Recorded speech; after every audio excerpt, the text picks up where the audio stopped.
So the last Joy Toy Warhammer video did way better than I expected, which tells me two things. One, I'm not the only one falling down this rabbit hole.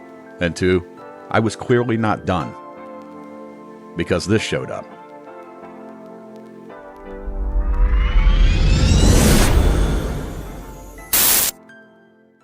I want to get this out of the way right at the start. This is not a deep lore breakdown. This is a beginner video. I'm still learning. I'm still double checking names.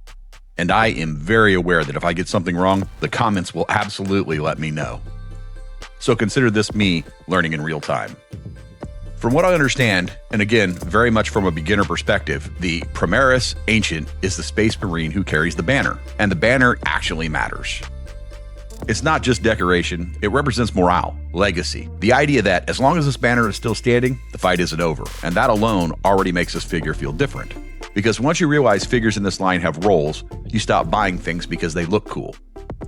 You start buying things because they belong. And that's how the rabbit hole gets deeper.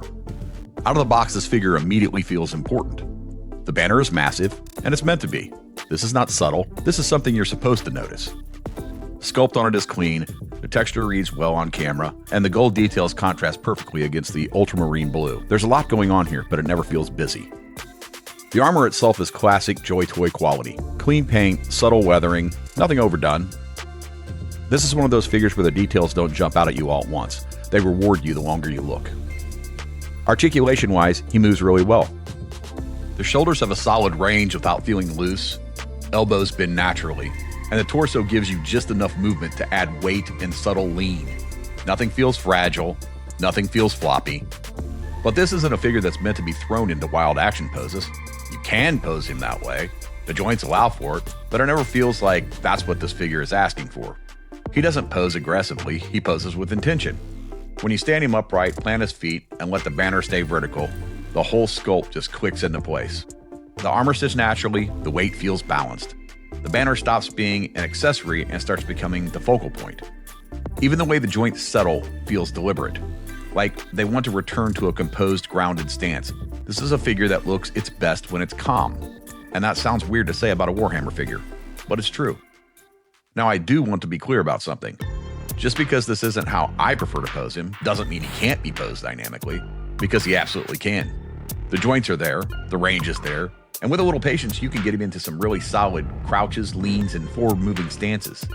Nothing fights you. Nothing feels like it's going to give out. And honestly, that impressed me. You can get him low to the ground. You can sell the motion. You can even give him that advancing under fire look if that's a story you're telling. And visually, it works. The proportions don't break, and the figure still reads clean on camera. So from a pure articulation standpoint, yes, this figure can absolutely move. But even in those more dynamic poses, he still feels composed. Never looks frantic, never looks reckless. There's just this sense of control. Like even when he's moving, he's aware of the space he's taking up. That's why I keep coming back to this idea that the figure's real strength isn't extreme action, it's intentional movement. The dynamic poses feel like moments between action beats, not the explosion itself, but the second right before it. That pause. And this is where everything clicked for me. Because when you add him to the rest of the Ultramarines, it changes the entire group. Suddenly it's not just a squad standing together, it feels organized, it feels intentional, like there's a reason they're there. That's the moment where I really understood why people collect Warhammer this way. Because it's not just about individual figures, it's about what they become together. I'll be honest, I'm still learning the lore, I'm still figuring out where everyone fits, and I'm definitely still Googling things before I say them out loud. But I do get this now. I get why people fall into this line. This wasn't a purchase I planned, but neither was the first one. And here we go. The rabbit hole continues. Let's take a photo. For this shot, I wanted the Primaris Ancient to feel like the reason the squad is moving forward. Not just another Ultramarine, but the emotional center of the frame. The banner is placed in the center, so it becomes the anchor for the entire composition. Everything else is built around it.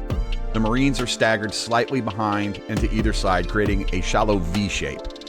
This naturally pulls your eyes back to the banner and then up through the scene. Their poses are controlled and deliberate. Weapons are up, they're advancing, but nothing feels frantic. This isn't the explosion, it's the second right before it.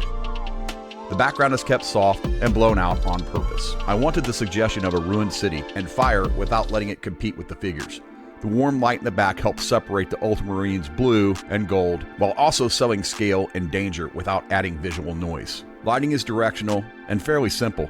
The key light comes from the front and slightly above, just enough to catch the banner details and chest emblems. Everything else is allowed to fall off into the shadows, so the scene keeps depth and weight instead of feeling flat. From a camera standpoint, this was shot on a Nikon Z with a Nikkor Z 105mm macro. I shot it at 1/25 of a second, f5, ISO 400. The longer focal length helps compress the scene and makes these figures feel heavier and more imposing, while f5 keeps the banner and marines readable without pulling the background into focus. The slower shutter speed let me keep the ISO down and preserve detail without rushing the light.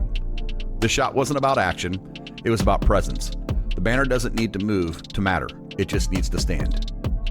The rabbit hole continues. There will be more.